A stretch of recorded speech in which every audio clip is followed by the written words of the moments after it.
Pemeriksaan tes urin yang dilakukan BNN Kabupaten Musirawas ini digelar pada Kamis sore di Gedung Auditorium Pemerintah Kabupaten Musirawas, Sumatera Selatan secara tertutup.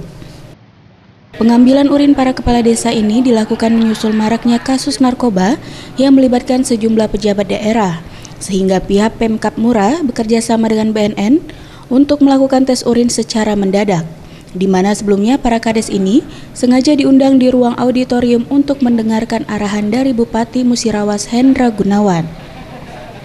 Kepala BNN Kabupaten Musirawas mengatakan, dalam pemeriksaan tes urin mendadak ini tak seluruhnya kades di Musirawas dilakukan pemeriksaan. Hal ini dikarenakan dari total keseluruhan kades dan lurah di Musirawas, 196 orang hanya hadir 137 kades. Jadi dari jumlah 199 itu yang hadir cuma 137.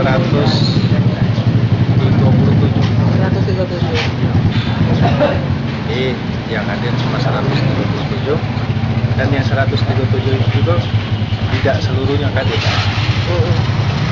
Ada yang mewakili. Sementara itu, Kades Sukamana Roma Irama mengatakan sempat terkejut dilakukannya tes urin secara mendadak. Ia mengaku tidak mengetahui akan dilakukan tes urin oleh pihak BNK Musirawas, namun ia mendukung upaya pembersihan bahaya narkoba bagi pejabat desa. Belum, sama sekali tidak diketahui. Ya. Jadi hasilnya langsung dapat langsung keluar hasilnya atau? Belum ada hasil. Ya. Ferry Setiawan, Sriwijaya TV.